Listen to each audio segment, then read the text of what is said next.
আজ রবিবার, তাই রবিবারের স্পেশাল রান্না নিয়ে চলে এলাম আপনাদের কাছে। আজ রান্না করছি ফ্রাইড রাইস আর চিলি চিকেন। তার জন্য গাজর, বিনস, ক্যাপসিকাম, পেঁয়াজ, টমেটো, কাঁচা লঙ্কা কেটে নিয়েছি।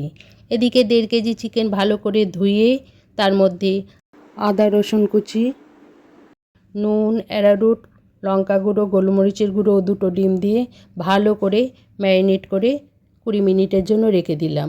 অন্যদিকে একটি বাটিতে tomato sauce, chilli sauce, soya sauce ও কিছুটা ভিনিগার দিয়ে আমি মিক্সড করে একটা আলাদা জায়গায় রেখে দিলাম।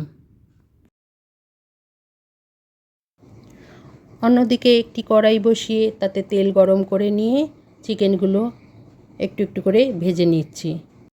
চিকেনগুলো ভাজা হতে থাক।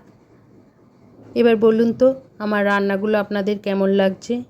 যদি ভালো লাগে তাহলে কমেন্ট বক্সে জানাবেন, না ভালো লাগলেও আপনারা কমেন্ট বক্সে জানাবেন। আপনারা জানালে তবেই তো আমি বুঝবো আমার রান্নাগুলো আপনাদের কেমন লাগছে। আমার ভিডিওগুলো ভালো লাগলে একটা করে লাইক করে দেবেন, আর চ্যানেলটা সাবস্ক্রাইব করতে কিন্তু ভুলবেন না। নোটিফিকেশানটা অন করে রাখবেন, তাহলে আমার পরবর্তী ভিডিওগুলো আপনাদের কাছে পৌঁছে যাবে। চিকেনগুলো সব ভালো মতো করে লাল লাল করে ভেজে নিচ্ছি। সব চিকেনগুলো ভাজা হয়ে গেছে। এবার ওই তেলের মধ্যেই আমি বেশ কিছুটা রসুন দিয়ে ভেজে নিচ্ছি। এই রসুনটা ভাজা হয়ে গেলে ওর মধ্যে একটু আদা কুচিও দিয়ে দিলাম। আদা কুচিটা দিয়েও একটু নাড়াচাড়া করে পেঁয়াজটা দিয়ে দিলাম। পেঁয়াজগুলো একটু ডুমো ডুমো করে কেটেছি দেখুন।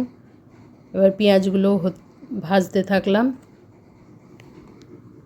পেঁয়াজটি কিন্তু একটু সময় নিয়ে ভাজতে হবে, কারণ পেঁয়াজের টুকরোগুলো আমি একটু বড় বড় করে কেটেছিলাম, তার জন্য। পেঁয়াজটা ভাজা ভাজা হয়ে গেলে আমি ওর মধ্যে আগে থেকে কেটে রাখা ক্যাপসিকামের টুকরোগুলো দিয়ে দেব।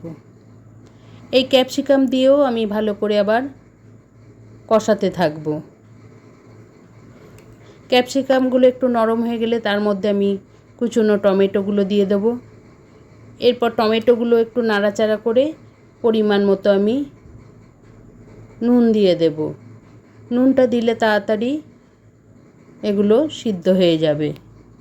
ভালো মতো ভাজা ভাজা হয়ে গেলে আমি আগে থেকে কিছুটা কাঁচা লঙ্কা চিড়ে ভিনিগারে ভিজিয়ে রেখেছিলাম, সেটাও দিয়ে দিলাম। আবার কিছুটা নাড়াচাড়া করে আমি আগের থেকে যে সসটা তৈরি করে রেখেছিলাম সেটাও দিয়ে দিচ্ছি। সসটা দেওয়া হলে সসটাকে ভালো করে মিশিয়ে নিতে হবে। সসটা ভালো মতো মেশানো হয়ে গেলে ওর মধ্যে আমি কিছুটা চিনি আর কিছুটা ঝাল লঙ্কার গুঁড়ো দিয়ে নিচ্ছি। এগুলো দেওয়া হয়ে গেলে আবারও ভালো করে কষাতে হবে। তারপর ভেজে রাখা চিকেনগুলো আমি এই গ্রেভিটার মধ্যে দিয়ে নিচ্ছি। এবার ভালো করে মিশিয়ে নিতে হবে। দেখুন আমার কড়াইটা হয়ে গেছে ছোট, আর চিকেন বেশি হয়ে গেছে। আর সেই সসের বাটিটা একটু ধুয়ে জল দিয়ে দিলাম।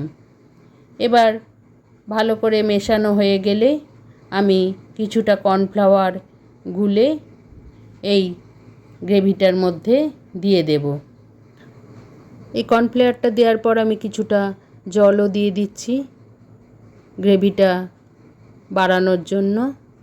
তারপর বেশ খানিকক্ষণ ফুটিয়ে নিতে হবে, তাহলেই হয়ে গেল আজকের চিলি চিকেন। এবার এটা গরম গরম ফ্রাইড রাইসের সঙ্গে আমি সার্ভ করে দিলাম। এটা খেতে খুবই ভালো হয়েছিল, আপনারাও করে দেখবেন, আর কেমন হলো সেটাও জানাবেন।